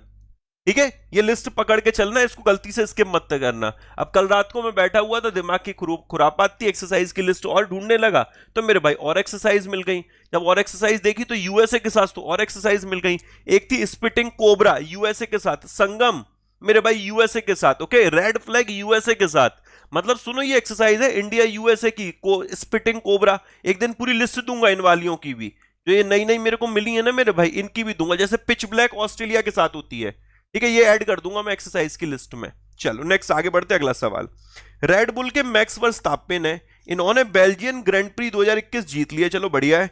He is from which country? Red bull के मैक्स वर्स्टापेन ने बेल्जियम ग्रैंड प्री 2021 जीत लिया है, और वह किस देश से हैं? ठीक है, वह किस देश से हैं? बहुत बढ़िया मेरे भाई, ठीक है, आंसर बनता है नीदरलैंड।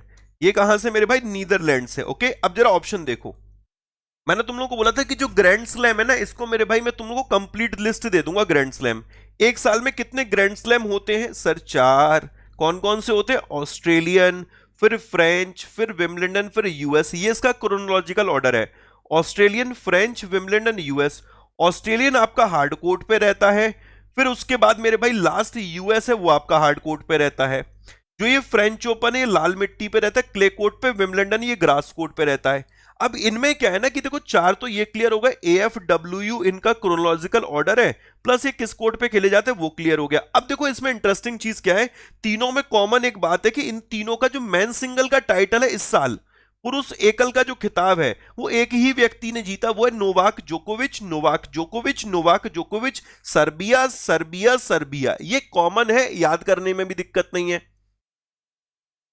ओके। और भाई वीमेन सिंगल में देखो तो तीनों लेडी आप लोग इजीली याद कर लोगे। सबसे पहले जीता नाओमी ओसाका ने, जापान की है, एक दो बार पढ़ोगे याद हो जाएगा। दूसरा जीता बारबोरा ने, ये तो सेज रिपब्लिक की, चेक गणराज्य की है। और तीसरा मेरे भाई देखो, तुम्हारे भाई का नाम क्या है, आशीष, उसका इन्होंने एस उठा लिया है, ठीक है। तो ये तीसरा याद रखना कि तुम्हारे आशीष भाई ने जीता, अगर भूल जाओ तो, नहीं याद हो तो ऐसे याद रख लेना, A for Astley, A for Australia, ठीक है। इन्होंने मेरे दोस्त विंबलडन जीता था, तो एस्ले बाटी ऑस्ट्रेलिया की हैं और इन्होंने विंबलडन ओपन जीता। कैसे भी याद करो, अपने को जुगाड़ सेट करनी है। तो मेरे भाई सबसे पहले तो ऑस्ट्रेलियन किसने जीता, नाओमी ओसाका ने। और उसके बाद दोस्त फ्रेंच ओपन किसने जीता, बारबोरा ने। और तीसरा विंबलडन किसने जीता, एस्ले बाटी ने। और एस्ले बाटी ऑस्ट्रेलिया की है। पहली प्रायोरिटी ये देना किसने जीता है, उसके बाद दूसरी प्रायोरिटी देना किसको हरा के जीता है, फिर तीसरी प्रायोरिटी देना कि इस कंट्री से है, क्योंकि हर एक क्वेश्चन अपने लिए इंपॉर्टेंट बनेगा। ठीक है भाई, क्लियर है। चलो नेक्स्ट आगे बढ़ते हैं। Who has been appointed as the deputy election commissioner, उप चुनाव आयुक्त के रूप में किसे नियुक्त किया गया। उप चुनाव आयुक्त, डेप्यूटी इलेक्शन कमिश्नर के तौर पर किसको अपॉइंट किया गया। क्या यार हंस रहे हो, नाम चुरा लिया उन्होंने, तुम्हें हंसी आ रही है, हर चीज में हर मजाक लगता है तुम लोगों को, है। कोई कंटेंट चुरा लेता, अपना ठप्पा लगा के कह देता कि मैंने बनाया कंटेंट, या हम भाई सब टेंशन में आ जाते हैं कि भाई देखो यार क्या बात है, मतलब ये तो वही वाली बात हो गई। बचपन में जोक पढ़ते थे कि जर्मनी ने गाड़ी बनाई, इंडियन सो रहा था, इंडियन उठा, उसके बाद मेरे भाई चिट्ट लगा दी उसने एक, मेड इन इंडिया, काम खत्म। यहाँ तो दुनिया में मेरे भाई अब तो असलियत में देखने को मिल रहा है, कंटेंट हम बनाते हैं, दूसरा चुराता अपनी वेबसाइट पे डालता, लगा देता ठप्पा कि अरे भैया हमने बनाया। मैंने वाह भाई वाह, बहुत बढ़िया, आ बेटे मौज कर दी, बढ़िया चल रहा। मतलब फिर कहते हैं कि कुछ हो नहीं रहा है, जब खुद से नहीं करोगे तो कैसे होगा मेरे भाई, ठीक है। श्रीकांत जो टी है ना मेरे दोस्त, तो डेप्यूटी इलेक्शन कमिश्नर इनको अपॉइंट किया गया है। अब जरा ध्यान से सुनिएगा, सुनीत शर्मा कौन है भाई। ये सुनीत शर्मा ना रेलवे बोर्ड के चेयरमैन बन गए हैं, ये नाम याद रख लेना। रेलवे बोर्ड के हेड का नाम क्या है, चेयरमैन बोलो या सीईओ बोलो मेरे भाई, ये आपके सुनीत शर्मा है। सोमा मोंडल कौन है, सुपर मोस्ट इंपॉर्टेंट है सोमा मोंडल का नाम। एनी आइडिया सोमा मोंडल को क्या बनाया गया है। सर असल में ये steel authority of India limited SAIL की चेयरमैन है, प्लस इसके अलावा एससीओपी स्कोप की भी चेयरमैन है। ओके, तो सेल और स्कोप की चेयरमैन का नाम क्या, सोमा मुंडल। सुनीत शर्मा ये रेलवे बोर्ड के चेयरमैन हैं, प्लस इसके अलावा नजहत समीन खान, ये तो एग्जाम में आना ही आना है, United Nation human right council, okay, उसकी प्रेसिडेंट। ध्यान से सुनिएगा, United Nation human right council की प्रेसिडेंट का नाम क्या, नजहत समीम खान। सोमा मोंडल सेल की चेयरमैन, स्कोप की चेयरमैन हो गई, ठीक है। और सुनीत शर्मा रेलवे बोर्ड के चेयरमैन और सीईओ हो गए। पीके मोहंती को क्या बनाया गया, पीके मोहंती। फिर पीके मोहंती भाई जो बैंक नहीं है, बड़े बड़े बैंक हैं, नहीं नहीं बेटा, बड़े बड़े तो एनबीएफसी हैं, ठीक है। जो लार्ज एनबीएफसी नहीं है, large NBFC, in large NBFC को बैंक में कन्वर्ट करना है, और इसको लेकर मेरे दोस्त एक कमेटी बनाई गई थी कि जो लार्ज एनबीएफसी हैं उनको बैंक में कन्वर्ट करने के लिए कमेटी बनाई गई, उसके हेड का नाम क्या, पीके मोहंती। क्लियर है दोस्त। तो देखो एक बार ध्यान से सुन लो, डेप्यूटी इलेक्शन कमिश्नर श्रीकांत साहब बने हैं, सुनीत शर्मा रेलवे बोर्ड के chairman CEO, Soma Mondal SAIL और स्कोप के, Nazhat Shameem Khan United Nation human right council के प्रेसिडेंट, और पीके मोहंती लार्ज एनबीएफसी को बैंक में कन्वर्ट करने के लिए कमेटी बनाई गई, उसके हेड बने पीके मोहंती। ओके, नेक्स्ट अगला देखिएगा, एडिडास ने किनको अपना स्टे इन प्ले कैंपेन का एक फेस बनाया है। एडिडास ने अपने स्टे इन प्ले अभियान के चेहरे के रूप में किसे अपॉइंट किया है।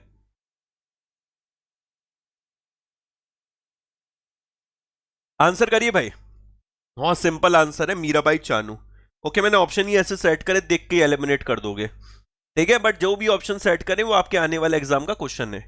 जैसे कि हमारे लिए इंपॉर्टेंट बनते हैं एम राजेश्वर राव, असल में एक रेगुलेशन रिव्यू अथॉरिटी 2.0 बनाए गए, और रेगुलेशन रिव्यू अथॉरिटी 2.0 जो बनाए गए ये एम राजेश्वर राव साहब बनाए गए, जो कि डेप्यूटी गवर्नर हैं रिजर्व बैंक ऑफ इंडिया के। अरे वाह, deputy governor of Reserve bank of India M Rajeshwar Rao has been appointed RRA 2.0। और मेरे भाई इनका मन नहीं लग रहा था अकेले अकेले, इन्होंने कहा यार मेरे पे अकेले काम नहीं होगा, मेरे लिए कोई एडवाइजर अपॉइंट करो। तो इनके लिए एक ग्रुप ऑफ एडवाइजर बना दिया गया, और उस ग्रुप ऑफ एडवाइजर का भी एक चेयरमैन बना दिया गया। अब ये ग्रुप ऑफ एडवाइजर के जो चेयरमैन बनाए गए, इनका नाम क्या है, ग्रुप ऑफ एडवाइजर जो रेगुलेशन रिव्यू अथॉरिटी का बनाया गया, इनके चेयरमैन का नाम है एस जानकी रमन। अब आराम से गुफ्तगू करते रहो मेरे भाई, काम करते रहो। S Janaki Raman, okay. तो ग्रुप ऑफ एडवाइजर के chairman S Janaki Raman, RRA 2.0 M Rajeshwar Rao हैं। एनएस विश्वनाथन, ये तो अभी हाल फिलहाल न्यूज में रहे थे, इन्होंने अपनी रिपोर्ट सबमिट करी थी। जो अर्बन कोऑपरेटिव बैंक है, अर्बन कोऑपरेटिव बैंक मेरे भाई, इस अर्बन कोऑपरेटिव बैंक के लिए यहां पर एक कमेटी बनाई, उसके हेड का नाम है एनएस विश्वनाथन, ओके। जयंत कुमार दास को डिजिटल लैंडिंग को लेकर अभी रिजर्व बैंक ऑफ इंडिया ने एक कमेटी बनाई थी, तो डिजिटल लैंडिंग को लेकर आरबीआई ने कमेटी बनाई, उसके head Jayant Kumar Das. Urban cooperative bank को लेकर एक कमेटी बनाई आरबीआई ने, एनएस विश्वनाथन। श्यामला गोपीनाथ, ये तो आज भी न्यूज में है, आज भी न्यूज में, कैसे है वो आगे न्यूज जब पढ़ाऊंगा तब बताऊंगा। असल में स्मॉल फाइनेंस बैंक और यूनिवर्सल बैंक, इसके लिए एप्लीकेशन आई थी, अप्लाई किया गया कि हमको ना स्मॉल फाइनेंस बैंक ओपन करना है, हमको ना यूनिवर्सल बैंक ओपन करना है। तो जितने भी एप्लीकेंट हैं उनकी एप्लीकेशन को रिव्यू करने के लिए जो कमेटी बनाई थी, उस कमेटी का नाम है श्यामला गोपीनाथ, ओके। श्यामला गोपीनाथ, ये नाम याद रखना, ठीक है भाई। यार सेशन पसंद आ रहा तो एक बार जरा लाइक कर दो यार। अवनी लेखारा, अब यार ध्यान से सुनना, बहुत इंपॉर्टेंट डेटा आने वाला है। अवनी लेखारा, भारत के हाथ से एक मेडल भी चला गया, आकर मेरे दोस्त चला गया, आकर, ओके। अवनी लेखारा इंडिया की पहली, मतलब इंडिया का फर्स्ट मेडल इन्होंने जीता है शूटिंग में, टोक्यो पैरालंपिक में। तो टोक्यो पैरालंपिक में भारत के लिए जो फर्स्ट मेडल आया है वो शूटिंग में आया है। और जो राजस्थान की बिटिया है ये अवनी लेखारा, इन्होंने ये मेडल मेरे दोस्त जीता है। और ये medal women 10 metre air rifle standing SH1 event में जीता गया था। ये बहुत इंपॉर्टेंट बनेगा, किस इवेंट में इन्होंने ये मेडल जीता है। तो मेरे भाई ध्यान से सुनिएगा, प्लीज रट लीजिएगा, ठीक है, इसको रट लेना दोस्त। यहां पर women 10 metre air rifle event में, ओके। 2012 की बात थी, इनका एक एक्सीडेंट हुआ था और उस एक्सीडेंट में इनकी जो स्पाइनल होती है ना, स्पाइनल कॉर्ड होती है, वो इंजर्ड हो गई थी। तब से मेरे दोस्त ये व्हील चेयर पर आ गई, हिम्मत नहीं आ रही, और आज देख लीजिए गोल्ड मेडल जीत लिया। लोग कहते हैं अरे मम्मी 5 मिनट, बस 5 मिनट सो लेने दो, अरे मम्मी बस 5 मिनट सो लेने दो। 5 मिनट करके कब 4 घंटे निकल जाते हैं उनको पता नहीं चलता। यहां देख लो मेरे दोस्त, हिम्मत नहीं आ रही, जिंदगी ने धोखा दे दिया था मेरे दोस्त, उसके बाद भी देख लीजिए हिम्मत के साथ जीते रहे, और आज देख लीजिए हिंदुस्तान में नाम रोशन कर दिया और विश्व में नाम रोशन कर दिया है, ओके। और देखो आगे, she is first women to win paralympic gold medal, paralympic gold medal जीतने वाली पहली महिला है। और लेखारा ने विश्व रिकॉर्ड बनाकर जीता, वर्ल्ड रिकॉर्ड। वर्ल्ड रिकॉर्ड कैसे, इनका स्कोर देख लो, टोटल स्कोर था 249.6, और इसके साथ मेरे दोस्त यहां पर वर्ल्ड रिकॉर्ड बना दिया, और वर्ल्ड रिकॉर्ड बनाकर मेरे दोस्त यहां पर इन्होंने गोल्ड मेडल जीता। इनको मोटिवेशन की जरूरत नहीं होती, जिनके मन में आग लगी होती ना, जिनके अंदर मेरे दोस्त आग लगी होती, कुछ करने का एक जज्बा होता है, उनको कभी मोटिवेशन की जरूरत नहीं पड़ती। उनको पता होता है हर दिन हमें मेहनत करनी है और आगे बढ़ना है। अभी देखो आगे एक एक नाम है मेरे दोस्त, ये इंस्पिरेशन है।